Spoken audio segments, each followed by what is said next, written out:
సిలువ కల్వరి కొండ మీద మనం సిలువను మోసుకుంటూ వెళ్తున్న వారు కల్వరి కొండ మీదకి వెళ్ళి సంపూర్ణంగా సిలువ వేయబడటం అంటే సంపూర్ణంగా దేవుని చిత్తం నెరవేర్చడానికి అక్కడ క్రీస్తు యేసు యొక్క శరీరము సిలువ వేయబడింది. అది ఇక్కడ రోమా పత్రిక 6వ అధ్యాయము 6వ వచనంలో పౌలు గారు అంటున్నారు, సిలువతో కూడా మన ప్రాచీన స్వభావము సిలువ వేయబడిందని. క్రీస్తుతో కూడా మన ప్రాచీన స్వభావము సిలువ వేయబడుతుందని.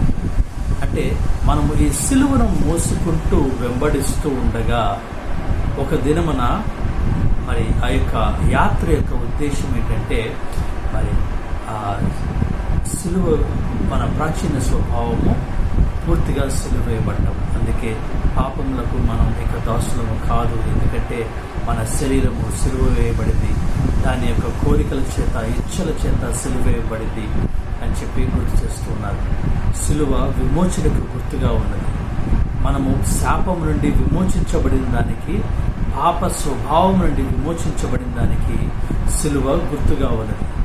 అందుకే ఈ సిలువను గురించినటువంటి అత్యంత ప్రాముఖ్యం. సిలువను మనం ధ్యానం చేసినప్పుడల్లా ఈ యొక్క విషయాలు మనం గుర్తు చేసుకోవాలి. యేసుక్రీస్తు ప్రభువు వారు చనిపోయారు సిలువ మీద. ఆ యొక్క సిలువ దేనికి సాదృశ్యంగా ఉన్నది అనేది మనం ధ్యానం చేయవచ్చు. అలాగే మరి బైబిల్ గ్రంథంలో ఇంకొక మాట రాయబడింది, చూద్దామండి. ఫిలిప్పీలకు రాసిన పత్రిక 3వ అధ్యాయము 18వ వచనంలో ఒక మాట రాయబడింది.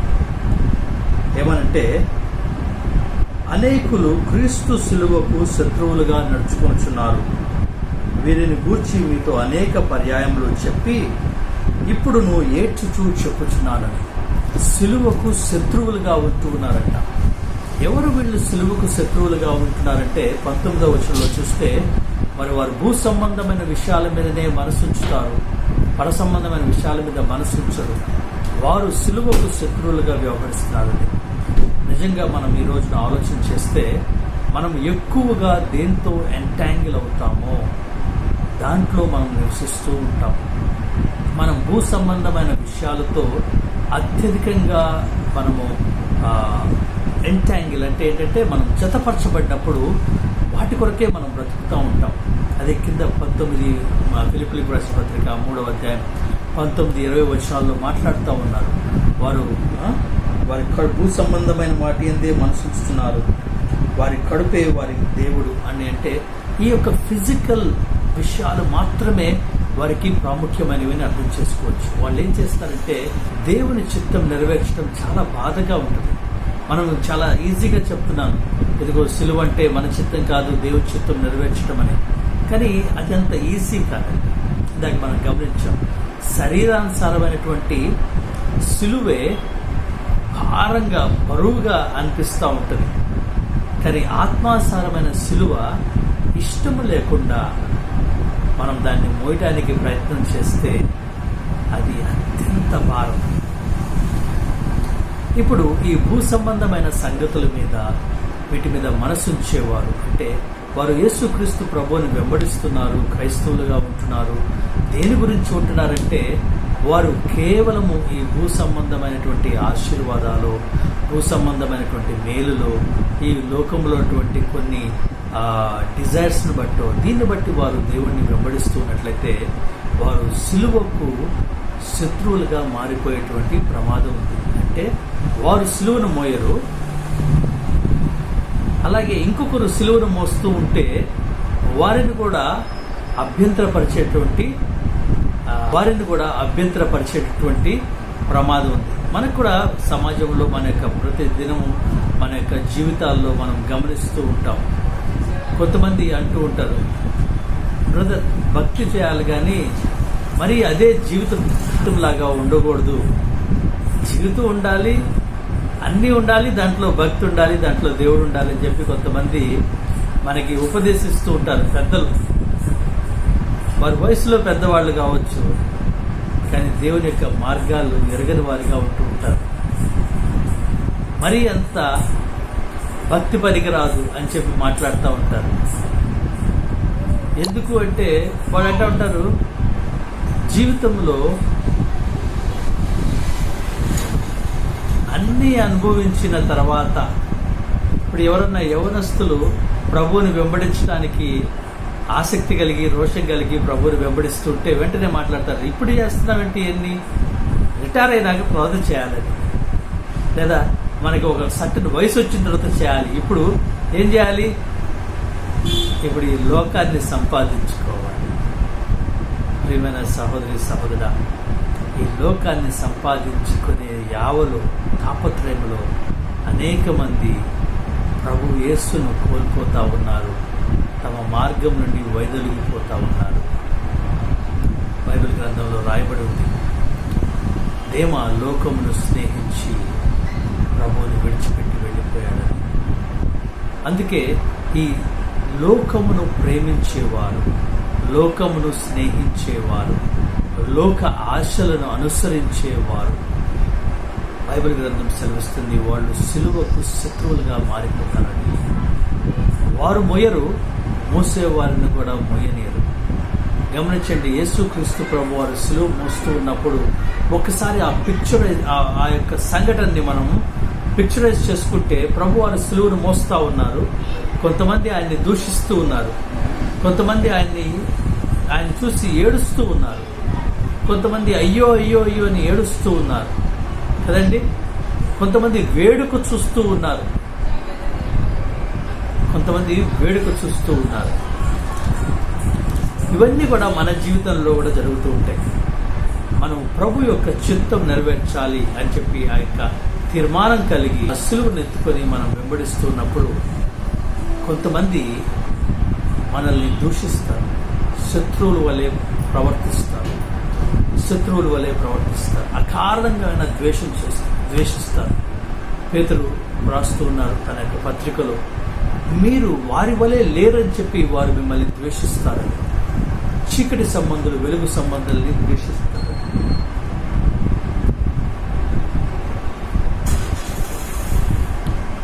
చీకటి సంబంధులు వెలుగు సంబంధాలని ద్వేషిస్తారని చెప్పి రాయబడింది.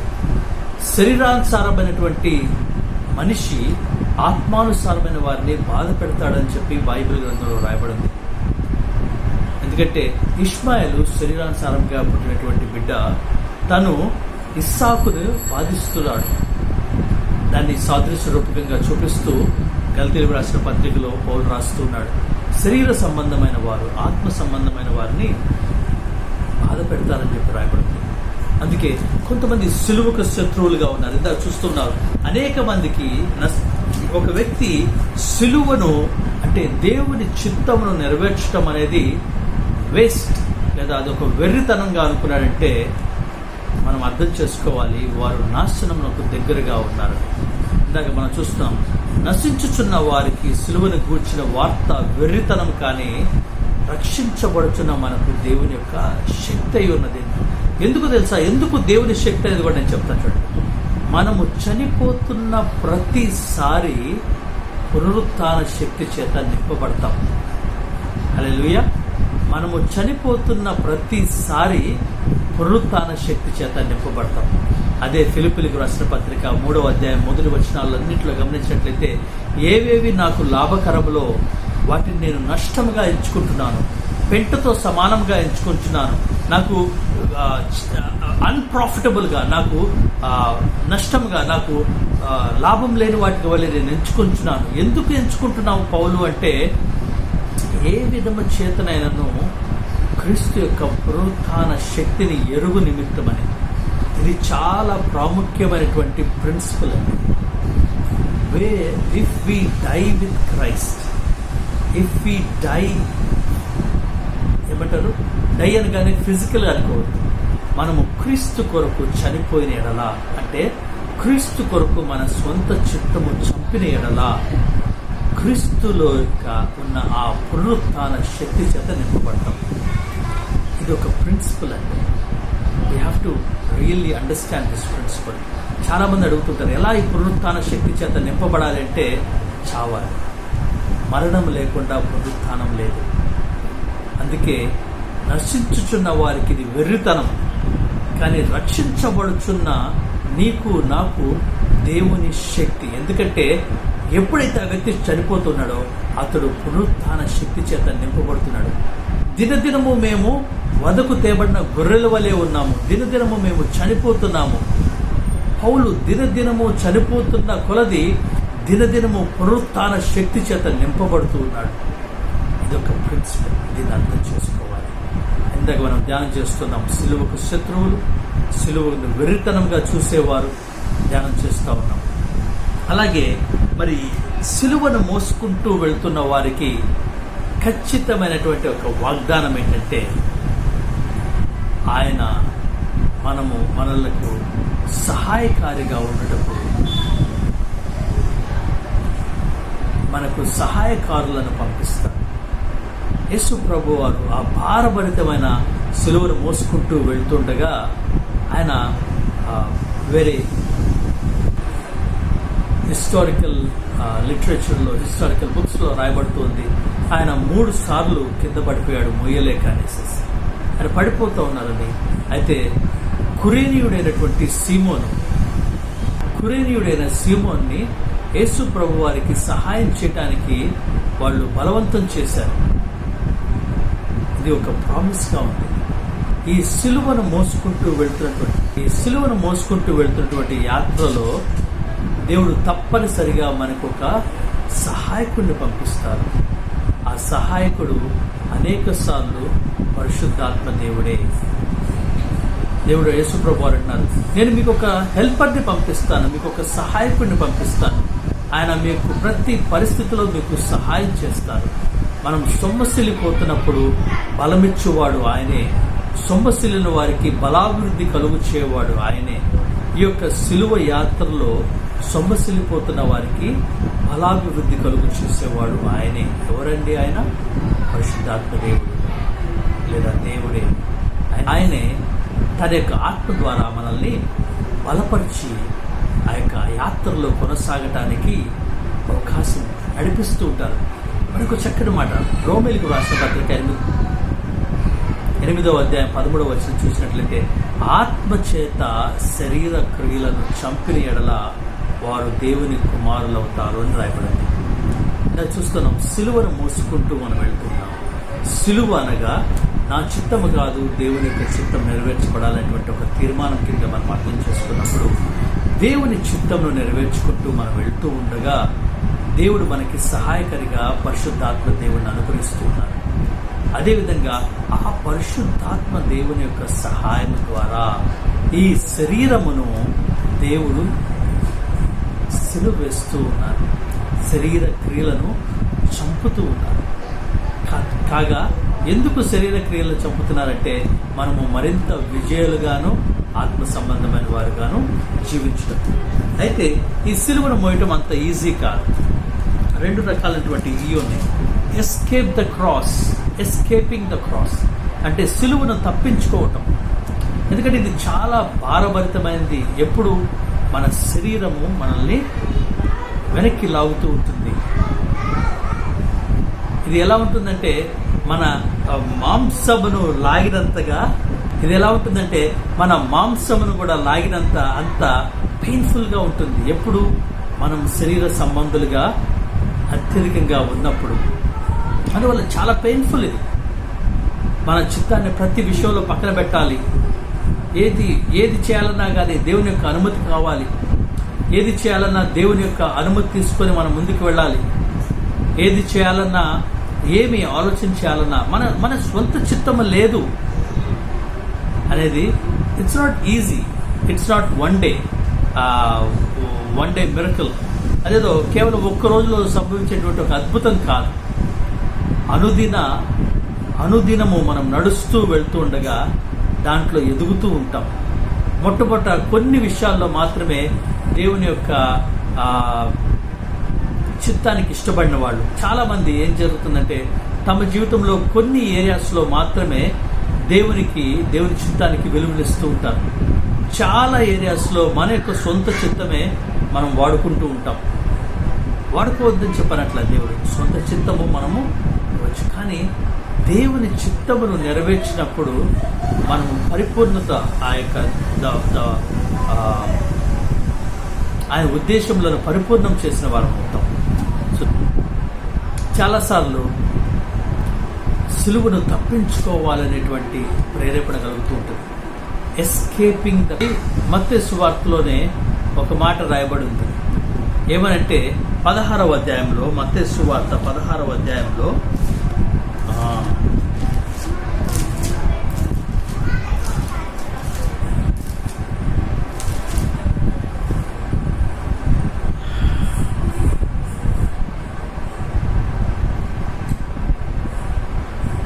16వ అధ్యాయంలో 22వ వచనం రాయబడింది. అంటే యేసు తన శిష్యులకు తెలియజేయ మొదలుపెట్టగా, దేని గురించి? సిలువ గురించి తెలియజేయ మొదలుపెట్టగా, పేతురు ఆయన చేయబట్టుకుని, ప్రభువా, అది నీకు దూరమగును గాక, అది నీకెన్నడూను కలుగుదని ఆయనను గద్దింపసాగెను. అయితే ఆయన పేతురు వైపు తిరిగి, సాతానా, నా వెనుకకు పొమ్ము, నీవు నాకు అభ్యంతర కారణమై ఉన్నావు. నీవు మనుషుల సంగతులనే తలంచుచున్నావు గాని దేవుని సంగతులను తలంపకై ఉన్నావని పేతురుతో చెప్పాను. ఆ తర్వాత యేసు ప్రభు వారు మాట్లాడుతూ ఉన్నారు, ఎవరైనా నన్ను వెంబడించాలంటే తన సిలువనెత్తుకొని వెంబడించాలని. Escaping the cross. చాలా సందర్భాల్లో మన జీవితంలో కూడా ఈ సిలువ వద్దులే, ఈ సిలువను తప్పించుకోలే, ఇంత భారంగా వద్దు, ఇంత పెయిన్ వద్దు, ఇంత పెయిన్ తీసుకోవాల్సిన అవసరం లేదు అని చెప్పి మనుషుల ద్వారా కానీ మరి ఏ విధంగా కాదని కానీ సాతాను మనల్ని ప్రలోభ పెడతా ఉంటాడు. ఇందాక మనం ధ్యానం చేస్తూ ఉన్నాం, యేసుక్రీస్తు ప్రభు వారు మరి సిలువను మోసుకుని వెళ్తున్నప్పుడు కొంతమంది దూషిస్తూ ఉన్నారు, డిస్కరేజ్ చేస్తూ ఉన్నారు. కొంతమంది నువ్వు దేవుని కుమారుడు అయితే అని చెప్పి ఆయన్ని సవాల్ విసురుతూ ఉన్నారు. ఒక పక్కన కొంతమంది జాలి చూపిస్తూ ఉన్నారు. ఇవి రెండు కూడా జరుగుతూ ఉంటాయి మన జీవితాల్లో. మనం సిలువను మోసుకుంటూ ప్రభువుని వెంబడిస్తుంటే కొంతమంది మనల్ని ద్వేషిస్తూ ఉంటారు, కొంతమంది మనల్ని శత్రువులుగా భావిస్తూ ఉంటారు. ఇంకొంత వారితో డైరెక్ట్గా వాళ్ళు శత్రువులు, లేదంటే వారి ద్వారా సాతాను వారి ద్వారా మనల్ని డిస్కరేజ్ చేయాలని చూస్తున్నాడు అనేది అర్థమవుతుంటుంది. కానీ ఇంకొక ప్రమాదకరమైనది ఏంటంటే మన పట్ల సానుభూతి చూపించేవారు.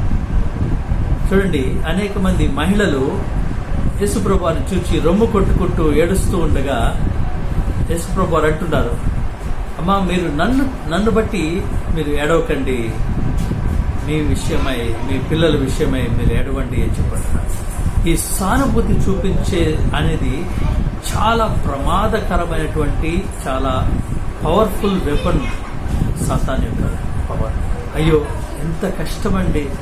మా పాస్టర్ గారు పాపం 24 గంటలు ఆయన ప్రార్థనలో ఉంటారు. పాపం 40 రోజులు ఉపవాసం ఉంటున్నాడండి. పాపం ఏంటండి? పాపం ఏంటండి? 40 రోజులు ఉపవాసం ఉంటున్నాడండి, పాపం అనేంటి? ప్రేరేపించబడి ఇంకా మేము కూడా ఉండాలని చెప్పి ఆశపడి ప్రభువుని వెంబడించేవారుగా ఉండాలి. వాళ్ళే యెహోషువలు అవుతూ ఉంటారు. మోషే 40 దినాలు మరి కొండ మీద దివారాత్రములు దేవుని సన్నిధిలో గడుపుతూ ఉంటే సగం కొండలో యెహోషువ ఉన్నాడు, విడిచిపెట్టట్లా. యెహోషువ విడిచిపెట్టట్లా, అక్కడే దరిదాపుల్లో ఉంటున్నాడు.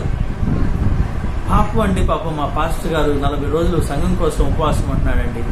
పాపం సన్నగా అయిపోయాడండి. పాపం ఆయనకి ఏం లేదండి. పాపం. ఈ పాపము, సానుభూతి అనేది క్షేమకరమైనది కాదు. సాతాన్ యొక్క తంత్రములను అర్థం చేసుకోవచ్చు. యేసుక్రీస్తు ప్రభు వారు సిలువను ఎత్తుకొని వెళ్తుండగా డిస్కరేజ్మెంట్లో మరొక ఫేస్. మనం అదొక హ్యూమన్ ఎమోషన్ అనుకుంటాం.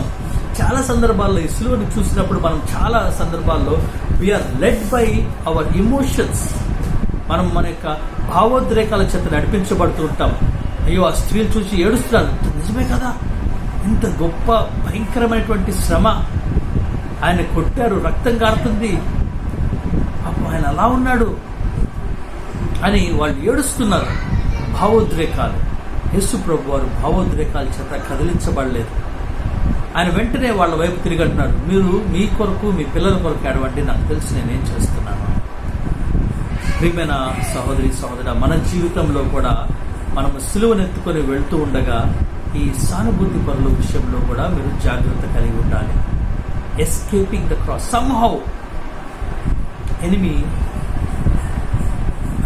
tempts us to escape the cross.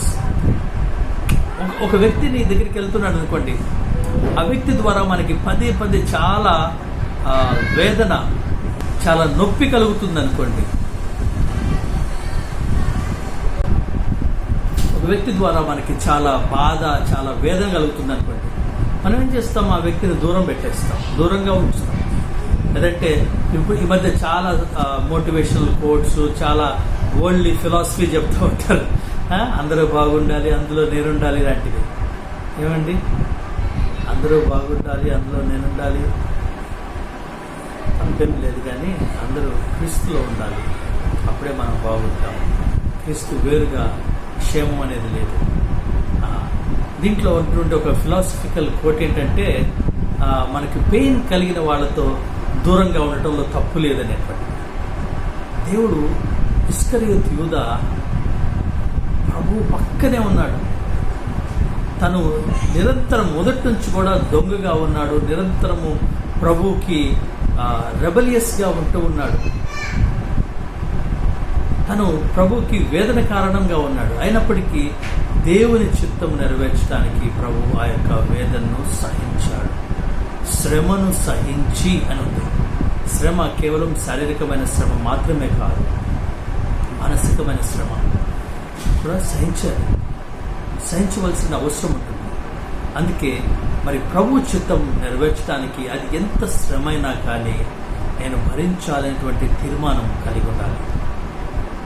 తప్పించుకోండి, ఎందుకంటే శరీరానికి తగిలినటువంటి గాయము కొద్ది దినాల్లో మానిపోవచ్చు, కానీ మనసుకు తగిలిన గాయాలు చాలా లోతుగా తగులుతాయి. ఆ లోతుకు తగిలిన గాయాలు చాలా కాలం బాధిస్తాయి. ఆ శ్రమను, అవమానాన్ని సహించి, హెబ్రీయులకు రాసిన పత్రిక 12వ అధ్యాయం 2వ వచనంలో ఒక మాట రాయబడింది, ఆయన తనకు ముందుంచబడినటువంటి మహిమను బట్టి ఆయన అవమానంను సహించి నిర్లక్ష్యం చేశాడని రాయబడింది. ఆ విధంగా చేయాలి, అది దేవుని యొక్క సిలువను ఎత్తుకొని వెంబడించడం. అయితే చివరిగా సిలువని ఎత్తుకొని మనం వెంబడించేటువంటి యాటిట్యూడ్ ఎలాంటి యాటిట్యూడ్? చూడండి, చాలా మంది భారంగా ఈ సిలువను మోస్తూ ఉన్నారు. యేసుక్రీస్తు ప్రభు వారు భారంగా సిలువను మోయటం లేదు, ఆయన ఇష్టంగా మోస్తూ ఉన్నాడు. అందుకే don't escape the cross but embrace the cross అంటే సిలువని హత్తుకొనము. మనం ఆలోచించేద్దాం. యేసు ప్రభు వారు ఎట్టా కొట్టేది, దీన్ని గబక్కన పూర్తి చేసేస్తే అయిపోద్దులే అని చెప్పి అనట్లేదు. ఎలా తెలుసు ఆయన అనట్లేదని? చూద్దామా? యెషయా గ్రంథం 53వ అధ్యాయంలో ఆయన యొక్క మనస్సు రాయబడిందండి. చూడండి 11వ వచనంలో, అతడు తనకు కలిగిన వేదనను చూచి తృప్తి నొందును. అతడు తనకు కలిగిన వేదనను చూచి తృప్తి నొందును అంటే దేవుని చిత్తం నెరవేర్చడానికి, దేవుణ్ణి ప్రేమించి, తన తండ్రి అయిన దేవుణ్ణి ప్రేమించి ఆయన చిత్తం నెరవేర్చడానికి తనకు కలిగిన గాయములను బట్టి ఆయన సంతృప్తి చెందుతున్నాడు. సిలువను భారముగా మోయట్లేదు, కానీ సిలువను హత్తుకున్నాడు. Embracing the cross, embracing this pain. శిష్యునికి ఉండవలసినటువంటి లక్షణాలు. మనము మన యొక్క ఈ యొక్క శిష్యత్వపు ప్రోగ్రాంలో ఈ మూల పాఠాలను ధ్యానం చేస్తూ ఉన్నాము. ఈ మూల పాఠాలను ధ్యానం చేస్తుండగా దాంట్లో ప్రధానంగా మనకి సిలువ ఎరిగి మనం ప్రభువుని వెంబడించవలసిన వారమే ఉన్నాం కదండి. Do not escape the cross but embrace the cross. ఎటువంటి యాటిట్యూడ్తో మనము సిలువను మోస్తూ ఉన్నాము, సిలువను వెంబడిస్తూ ఉన్నాము అనేది దాన్ని తెలియజేస్తుంది. మరి ఎలా వస్తుంది ఆ యాటిట్యూడ్ అంటే, everything comes down, drills down to love. తండ్రిని ప్రభువు ప్రేమించారు, తండ్రి చిత్తాన్ని నెరవేర్చడాన్ని ప్రభువు ప్రేమించారు. తండ్రి వలన పుట్టినటువంటి మనుషులను ప్రభువు ప్రేమించారు. కాబట్టి ఆయనకు ఆ సిలువను మోయటం భారంగా అనిపించింది. ఇందా చూస్తూ ఉన్నాం, సిలువ మరణం అనేది విధేయతకు గుర్తుగా ఉంది. ఫిలిప్పీలకు రాసిన పత్రిక 2వ అధ్యాయం 6, 7, 8 వచనాలు చూస్తే సిలువ మరణము పొందినంతగా విధేయత చూపించెను అని. ఆయన సిలువ మరణము అనగా అవమానకరమైనటువంటి ఆ మరణము, ఆయన ప్రతి విషయంలో చనిపోవటకు విధేయత, సిలువ విధేయతకు గుర్తుగా ఉంది. విధేయత చూపించాడు. విధేయత చూపించిన తర్వాత ఆయన దేవుని యొక్క చిత్తము సంపూర్ణంగా నెరవేర్చడానికి విధేయత చూపించినందువలన ఆయనను అందరికంటే అత్యధికంగా దేవుడు హెచ్చించాడు. ఆ కింద వర్షాలు ఉన్నది, అన్ని నామముల కన్నా ఆయన నామాన్ని దేవుడు హెచ్చిస్తూ ఉన్నాడు. మరి ఈ యొక్క సిలువను గురించినటువంటి ధ్యానమును మనం లోతుగా స్టడీ చేద్దాం. సిలువ అనేది మన బాధ్యతలకు కూడా గుర్తుగా ఉంది. దేవుడు మనకు అప్పగించేటువంటి బాధ్యతలను, దేవుడు మన జీవితంలో ఆయన చిత్తానుసారంగా చేయడానికి అప్పగించిన బాధ్యతలను సంపూర్ణంగా నెరవేర్చాడు. ఎందుకంటే క్రిస్టియానిటీ అనేది ఒక మాక్ లైఫ్ని రికమెండ్ చేయట్లేదు. అంటే ఒక సన్యాస జీవితం కాదు. ఈ లోకంలో ఉన్నటువంటి బాధ్యతలు, దేవుడు అప్పగించిన వాటి నుంచి పారిపోయి ఎక్కడో కూర్చొని ముక్కు మూసుకొని తపస్సు చేసేటువంటి సన్యాస జీవితాన్ని యేసుక్రీస్తు ప్రభువారు చెప్పడం లేదు. అందుకే లోకంలో నుండి వారిని తీసివేయమని అడగట్లేదు అని యోహాను సువార్త 17వ అధ్యాయంలో తండ్రికి ప్రార్థన చేస్తున్నప్పుడు దేవుడు మాట్లాడుతూ ఉన్నారు. కాబట్టి దీన్ని మనం ధ్యానం చేసుకుంటూ మరలా ముందుకు వెళ్దాం. ఇంకా క్రైస్తవ మూల పాఠాల గురించి మనం ధ్యానం చేద్దాం. దేవునికి నామానికి మహిమ కలుగునుగాక.